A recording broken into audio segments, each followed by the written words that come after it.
Saya Nurul Amana.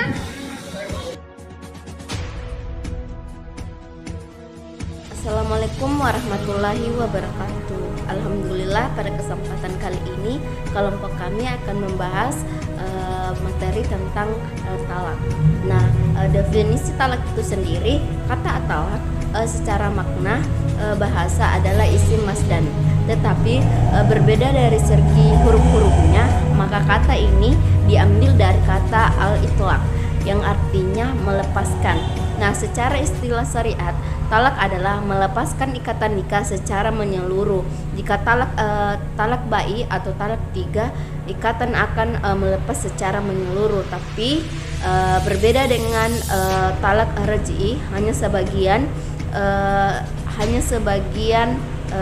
talak yang terlepas. Nah, pengertian talak itu sendiri menurut beberapa ulama, yang pertama menurut ulama Hanafi dan Hanbali menegaskan bahwa talak merupakan sebuah pelepasan ikatan perkawinan secara langsung untuk masa yang akan datang. Sedangkan ulama Syafi'i, talak merupakan pelepasan akad nikah dengan lafal talak atau perceraian atau sejenisnya.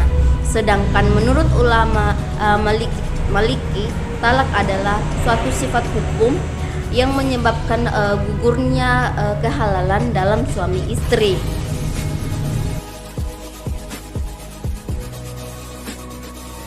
Hukum talak. Hukum talak terbagi menjadi 5. Yang pertama, makruh. Ibnu Taimiyah rahimahullah berkata dalam Majmu' al-Fatwa, pada asalnya hukum talak adalah makruh. Maka dari itu Allah Subhanahu wa taala tidak mengizinkan seorang suami menalak istrinya lebih dari 3 kali dan mengharamkan istrinya atasnya setelah jatuh talak 3, sebagaimana hukuman baginya agar tidak menalak lagi. Yang kedua yaitu haram. Talak yang haram adalah talak yang dijatuhkan pada saat istri haid atau dalam keadaan suci yang telah digauli dan tidak diketahui hamil atau tidak. Hukum talak yang ketiga adalah boleh. Tidak dibolehkan tanpa kemakruhan jika suami berhajat atau mempunyai keinginan untuk menalak istrinya. Dalam hal ini ada beberapa faktor yang menyebabkan seorang suami menalak istrinya. Misalnya dia tidak mencintai istrinya, atau kelakuan buruk istrinya terhadap suami dan suami tersebut tidak sanggup untuk bersabar sehingga dia mencerainya. Dalil yang membolehkan menalak karena berhajat adalah firman Allah Subhanahu wa taala, ya ayyuhan nabiyyu idza talaqtumun nisaa fatalliquhunna li'iddatihinna wa ahsul iddah wattaqullaha rabbakum. Wahai nabi, apabila engkau menceraikan istri-istrimu, maka ceraikanlah mereka pada waktu mereka dapat menghadapi iddahnya, dan hitunglah masa iddah itu serta bertakwalah kepada Allah Subhanahu wa taala. Namun dalam hal ini Ibnu Utsman berkata dalam Asyar al-Mumti, bersabar lebih baik sebagaimana diisyaratkan dalam Al-Qur'an, fa in karihtumuhunna fa asa an takrahu syai'a wa yaj'alallahu fihi khairan katsiran. Kemudian bila kalian tidak menyukai mereka, bersabarlah karena mungkin kalian tidak menyukai sesuatu padahal Allah menjadikannya banyak kebaikan. An-Nisa ayat 19.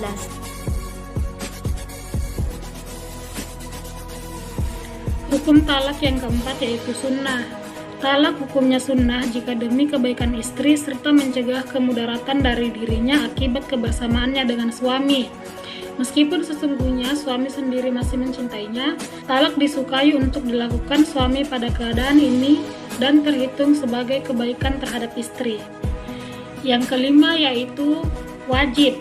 Talak diwajibkan atas suami yang mengilah istrinya atau bersumpah tidak akan menggauli istrinya setelah masa penangguhannya selama 4 bulan telah habis.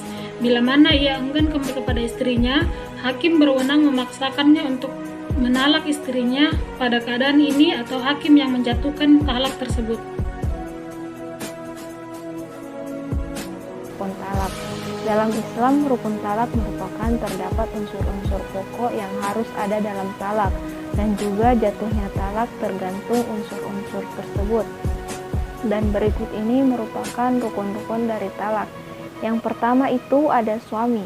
Talak yang dijatuhkan suami terhadap istri telah dianggap sah apabila suami dalam keadaan berakal, balik dan berdasarkan kemampuannya sendiri, bukan sebuah paksaan dari pihak manapun.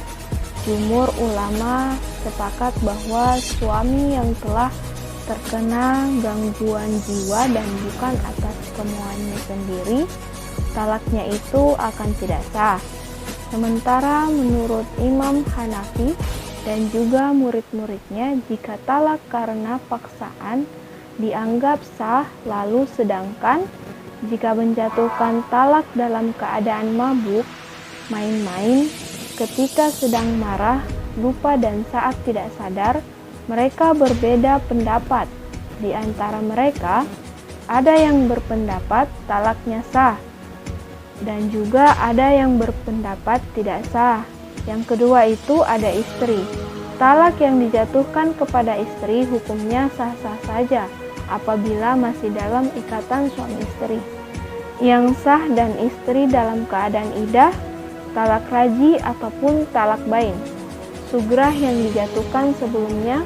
Selanjutnya ada kasdu atau disengaja melakukan talak akan sah jika ada kesengajaan mengucapkan talak dengan maksud untuk menolak dan juga bukan maksud yang lainnya. Oleh sebab itu, jika salah dalam mengucapkan tidak akan dianggap sebagai talak. Jenis-jenis dan macam-macam talak. A. Talak ditinjau dari segi jumlah. Yang pertama itu talak 1. Talak 1 ialah talak yang pertama kali dijatuhkan oleh suami kepada istrinya dengan hanya 1 talak.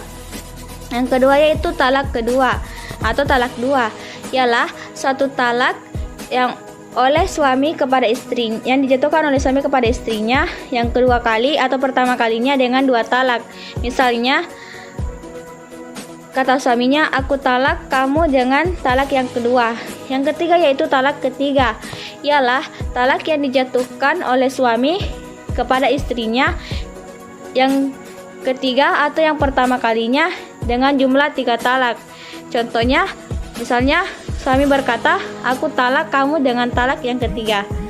Bagian B, talak ditinjau dari segi boleh tidaknya bekas suami untuk rujuk kembali kepada istrinya. Yang pertama yaitu talak raj'i. Yang dimaksudkan dengan talak raj'i ialah talak yang boleh rujuk kembali mantan istri oleh suaminya selama masa iddah maupun sebelum masa iddahnya yang berakhir. Talak bain. Talak bain merupakan talak yang dijatuhkan suami dan mantan suami tidak boleh meminta rujuk kembali kecuali dengan melakukan akad nikah lagi dengan semua syaratnya serta rukunnya. Talak bain ada 2 macam, yaitu talak bain sugro dan talak bain kubro. Talak bain sugro merupakan talak yang menghilangkan kepemilikan mantan suami terhadap mantan istri, tetapi tidak menghilangkan kebolehan mantan suami untuk rujuk dengan melakukan akad nikah ulang. Kemudian talak bain kubro. Talak bain kubro merupakan talak 3 di mana suami tidak boleh rujuk kembali kecuali jika mantan istrinya pernah menikah dengan laki-laki yang lain dan sudah digaulinya, lalu diceraikan oleh suaminya yang kedua.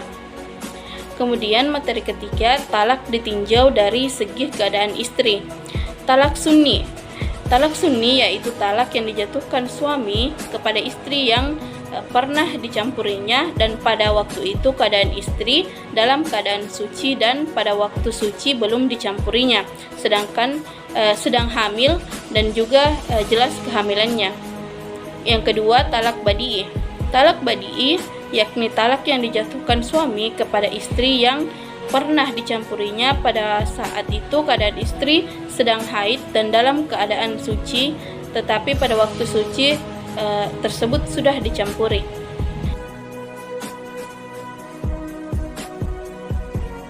Dalam kompilasi hukum Islam KHI mengenai putusnya pernikahan atau perceraian serta akibat-akibatnya diatur dalam pasal 38 sampai pasal 41 Undang-Undang Perkawinan. Dalam pasal 38 Undang-Undang Perkawinan disebutkan bahwa suatu pernikahan dapat putus karena kematian, perceraian, dan putusan pengadilan. Dalam pasal 39 Undang-Undang Perkawinan bahwasanya perceraian hanya dapat dilakukan di depan sidang pengadilan setelah yang bersangkutan berusaha dan tidak berhasil mendamaikan kedua belah pihak. Kemudian untuk melakukan perceraian harus ada cukup alasan bahwa antara suami istri itu tidak akan dapat hidup rukun sebagai layaknya suami istri, dan tata cara perceraian di depan sidang pengadilan diatur dalam peraturan perundang-undangan tersendiri. Dengan demikian, talak menurut negara adalah ikrar suami yang diucapkan di depan sidang pengadilan agama. Sedangkan apabila talak dilakukan di bawah tangan atau diucapkan di luar pengadilan, maka perceraian sah secara hukum agama saja. Tetapi belum sah secara hukum negara karena belum dilakukan di depan sidang pengadilan agama. Akibat dari talak yang dilakukan di luar pengadilan adalah ikatan perkawinan antara suami istri tersebut belum putus secara hukum, atau dengan kata lain, baik suami atau istri tersebut masih sah tercatat sebagai suami istri. Akibat hukum talak. Putusnya tali perkawinan pada dasarnya secara umum akibat hukum talak, yaitu putusnya perkawinan, tetapi dapat dilihat pula dari jenis talaknya. Dalam talak raja akad, perkawinan tidak hilang dan tidak pula menghilangkan hak atau kepemilikan. Talak ini juga tidak menghilangkan perpisahan dan tidak menimbulkan akibat-akibat hukum selama dalam masa iddah istrinya. Kemudian seorang istri yang baik dalam menjalankan talak raj'iyah baik berhak mendapatkan tempat tinggal, pakaian, uang dari mantan suaminya. Sedangkan talak bain sugra dan talak bain kubra menimbulkan akibat hukum. Keduanya mengakibatkan putusnya tali ikatan perkawinan, sehingga jika salah satu talak tersebut dijatuhkan, maka perempuan atau istri sudah menjadi orang lain. Karena itu haram hukumnya bagi laki-laki untuk bersenang-senang dengan mantan istrinya lagi. Perbedaan hanya pada perkawinan yang baru. Pada talak bain sugra tidak membutuhkan syarat-syarat tertentu, sedangkan dalam talak bain kubra seorang perempuan atau mantan istri harus sudah menikah dengan orang lain dan sudah selesai masa iddahnya. Sekian dari